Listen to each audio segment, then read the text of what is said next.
In the Hindu community, women are not allowed into certain temples. The Shani Shignapur, it took women 70 years to get into it. They got into Shani Shignapur only in 2016. And Sabarimala, the fight is still on. Women in the age group of 10 to 50 cannot go to Sabarimala temple. I've already explained this in media in many different ways, but now that you're once again asking the question, and once again it's an issue, let us understand this. This is a culture where there are more goddess temples than god temples. There are more female deities worshipped in this culture than male deities. In south we call them Amman, Mariamman, this, in north there are various kinds of devis. So, the restriction in the temple is for a completely different reason. I spoke about Shani Shignapur and I know the whole activist groups went against me because they're just waiting for an opportunity always. See, these are occult temples. You know what's occult? When you do occult practices, women in different states, particularly in states of pregnancy or menstrual states, it's not good for them, they're very vulnerable at that time. It can hugely impact their health and well-being. So they said you should not enter occult temples. Only on certain days when there are no such practices you enter, otherwise when practices are going on you do not enter because it's not good. Now talking about Sabarimala and other hill temples, these were mainly said because this is tiger country. Today maybe the poor tiger needs to be saved by you and me, that's a different matter.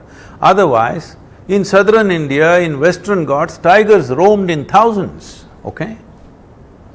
So climbing these hill temples was always a risk, and people have, even today they have these practices that they will carry some samrani, it's a kind of a thing that smokes. They always carry this when they go up because tigers will attack you otherwise. If they smell biology, they will go for you. If you take a woman with you, always a woman is more easily smelled down by a carnivorous animal than a man. So they said never take the woman. If you take the woman, for sure tigers will get you. So all hill temples, not only Sabarimala, all hill temples they put this restriction. But now the poor tiger is gone, it needs protection. So now shouldn't and the women the practice change? Now the women are better equipped, you know, in terms of modern amenities they're better equipped, they're not what they were at that time. If it's only for that reason, definitely it must change, there's no question. At the same time, Sabarimala temple, I do not know the full detail, but from what I have heard from the temple authorities, they are saying that is because the deity is a brahmachari. If there is such a sensitivity, I think you should leave it. You just said that this is 21st century India, yes. And books that were written thousands of years ago No, that's what I'm saying. Now need to change. No. Practices that were gotten into thousands of years ago now need to change. So why do you stop one step short? No, I'm not stopping one step short. Let me make this clear. If it is for safety, which was done for wildlife and stuff, it's not relevant anymore. Okay, women are equipped to walk up any mountain. Yes. Just now I've come from 3 weeks of Himalayan treks. More women with me than men actually, in numbers. So they are as equipped and they're walking with me wherever I go, there is no point. Because their clothes, their boots, their stuff, they're as equipped as a man today. But those days things were different, so they said this is not a temple to go for women. But if they're being discriminated simply because of their biological nature, it must go, there's no question. But if it is because of the nature of the temple, we must look at it. But Sadhguruji, with all due respect, if the god is a brahmachari, so to speak, See, this god idea is not our idea. This is a Western idea. We don't have a god. The holy deity. The holy deity that Yes. is there is a brahmachari. It's a we worship that brahmachari because he's all powerful. No, that's not the point. Is he going to get swayed right because now, a woman enters the temple? No, right now in our ashram we have brahmacharis and mas, okay? There are lady monks and men monks.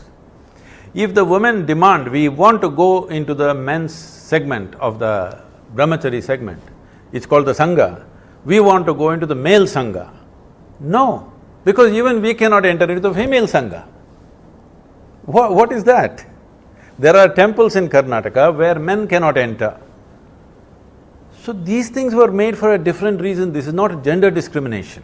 If there is gender discrimination, it must end, there's no question But about it. this is gender discrimination. How else See, would I you will not describe go it? into the ladies' toilet. Is it gender discrimination? It's just sense, simple sense. So you would only compare women not going to Sabarimala, compare it with men not going to a ladies' toilet. I'm not… let's not make temple and toilet one thing, that's not what I'm saying. All I'm saying is, there are certain sensibilities and there is discrimination. These are two different things. Sensibilities have to be respected, you can't level everything. But if it is discriminated just because of biology of a woman, that must go 100%.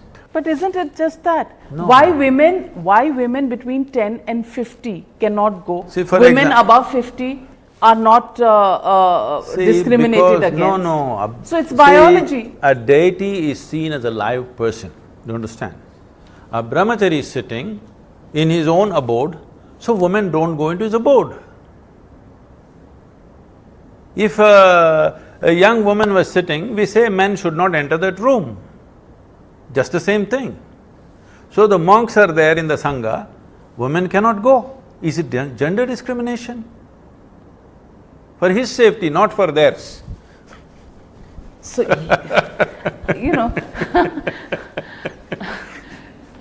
that's very well put, but you want the Supreme Court, which has to look at everything, as you said, by the one book that governs this country, which Yes. is the Constitution. Yes. Constitution never said you should not take the sensitivities of various people in this country. You have to respect the sensitivities of everybody. But if it's outright discrimination which is leading to an exploitative state, it must go.